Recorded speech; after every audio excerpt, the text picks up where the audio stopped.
Hey, what's up, guys? WiseGuyVito here, and today have another tier list video for you guys. This one will be on backpacks of Helldivers 2, and which ones are really good and which ones are not so much. So as always, like, share, and subscribe. Let's get straight into the video. So before we start, let's go over the tiers real quick. S tier is you should definitely bring this backpack. If you're going to bring backpacks or the backpack stratagem, you should definitely bring these in level 10 difficulties for Super Hell Dive. They just do effective work, and in my opinion, are definitely worthy of being in level 10s. A tier is that they're above average. They might have maybe one glaring issue, but for the most part, they can do some work in level 10s. B tier is average, kind of meh performance for the most part. Nothing too special about them. C tier is below average. Definitely has some weaknesses to it. Definitely would like to see some buffs to these backpacks. And then D tier is Dookie tier. This is bad. This is need some reworks, major buffs in order to make this thing good. So without further ado, let's get straight into the video. Personal shield, I do think is S tier, in that it just protects you from just random stuff. It can tank an enormous amount of damage, and you just don't die from it. So it's still pretty good. They did nerf it to where the cooldowns are different, or the cooldown has increased between uses, but for the most part, it still feels really, really good to use. In my opinion, it's still S tier. You should definitely bring it on those level 10 difficulties against all the factions in the game. It's really good against all factions. The Directional shield, I do think, is better on the Automaton front and on the Illuminate front. It's not really good on the Terminated front, but it does its job very, very well in that it just blocks most of the projectiles in the game. And you can have it with a one-handed weapon. You can have it with crossbow, most of the SMGs in the game, most secondaries. It just does a very, very good job at just blocking damage and you dishing out damage while you're holding it up. In my opinion, it is the better shield in the game as far as and the only other shield is the Ballistic shield, right?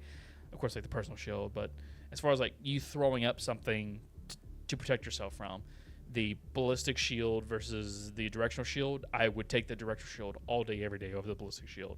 So definitely very, very good, in my opinion, against the Illuminate and against the Automatons. More or less the Automatons than the Illuminate.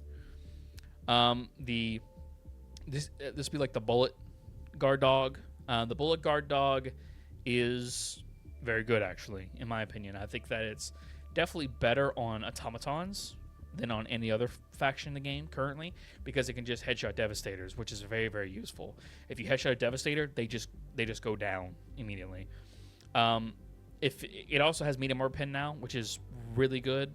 It used to have just light armor pen, and it felt terrible, but it has medium armor pen, and it feels actually pretty decent. It's also really good against the Illuminate as well. Just something that does sustained fire, and does a lot of sustained fire and also good damage as well.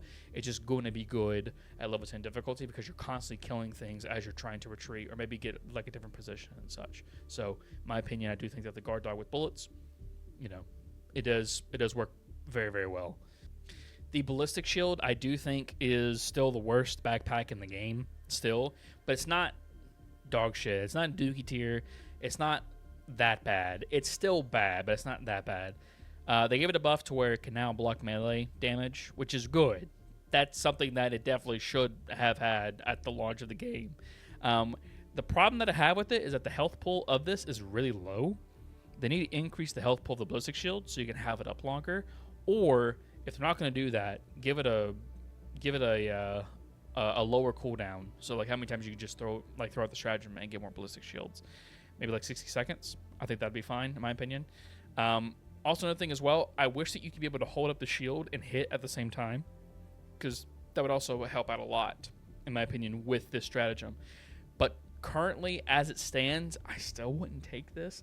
I would definitely take the Directional energy shield over this. It just does better in every way, shape, and form except melee. But, melee in this game is kind of meh still, in my opinion. It is fun, don't get me wrong. Whenever I was starting to test the Ballistic shield after the buffs, it felt better with melee, or it does feel better with melee.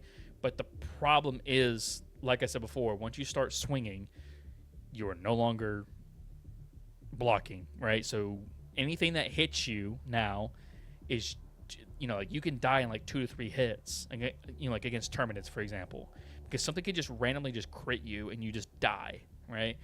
And that's the problem with this ballistic shield currently. Like it's still the worst, but it's not as bad as what it was.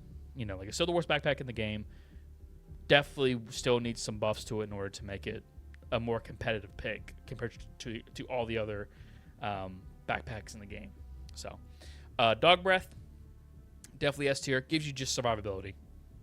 That's fantastic. It's really good against. It's really good with flamethrower builds as well.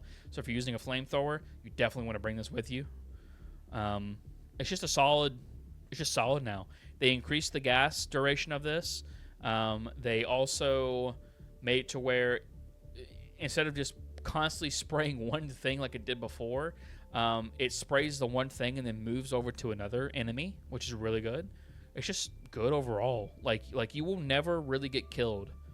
Like you don't become immortal, but by all means, like you have way better survivability because gas blinds and it causes them to just go in random directions as far as like the enemies and such.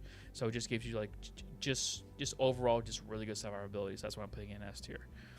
The Hell Bomb pack, S tier for sure. S tier for show. You have an incredible amount of enemies on you. Drop this and run, and get like 50 to like 80 kills. You reset the board. This is literally the ace up your sleeve because it's just explosions. It destroys secondary objectives. Also really good. So let's say if you're running up to a Shrieker nest, if you're running up to a radar dish, a bot detector, like any, even like some sort, like even like the primary objectives where like you have to destroy stuff, or destroy, like a structure, like the Illuminate, like structures and stuff like that. It just does it all because you're just blowing it up. In my opinion, this is a very good backpack. Hell, like you have a hell bomb to your back, right? Like what's not good about that? So I'm definitely putting in S tier. Laser Guard Dog, it's S tier. Like again, like we're just stacking up the S tiers, and it's not going to stop by any chance, by the way. But it's good. It's really good against like trash mobs. It protects you against the trash mobs, so you can focus on like the bigger elite mobs. It just does it very well. It effectively has unlimited ammo to it, so like you never have to worry about ammo. And whenever it shoots and hits a thing, it sets it on fire. It's just good. It's just solid, like all around. So definitely an S tier pick on level 10s. Jump pack is an S tier. It gives you mobility. Fantastic mobility. You can clear a map very, very quick. You can even farm on maps with this a backpack as well because you get that mobility. They decrease the time between jumps. It's just solid. It's just good. It's just so good. Like there's just nothing really bad about this jump pack. It's just solid overall. And the supply pack, it's S tier. It's just a good support stratagem for the most part. You can run particular builds where like if it's very ammo hungry, it gives you plenty of ammo. So if you're running like let's say like an HMG or something, right? It gives you plenty of ammo. You can be a healer as well. So if someone's running low on stems, walk up to your friends. Hey, here's some stems and here's some ammo with it, right? It just fulfills like the support role that you need. Or if you're running solo, it gives you the ammo that you need to kind of like survive and make certain builds work, right? So it's just S tier, right? This is my tier list, by the way. This is my tier list for backpacks. Let me know if I'm completely wrong, but putting most of the backpacks in S tier, but I think that backpacks are just really good in this game. I think all of them are, for the most part, have some role that does very, very well in level 10 difficulties. Like there's no shortcomings, right? The only one that I think has a shortcoming is the Ballistic Shield. The Ballistic Shield is still the worst backpack in the entire game. It still is, and it needs to see some major buffs to it, in my opinion. Still, the buffs that it got is in the step in the right direction, but you know, they definitely need to see some more.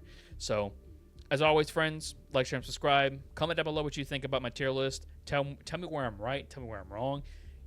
Give me your opinion on these backpacks. In my opinion, most of the backpacks are definitely like some of the best stratagems in the entire game. Right? They just give you so much support basically. But I like to hear what you guys have to say. So as always, like, share, and subscribe. See you guys next time. Bye bye.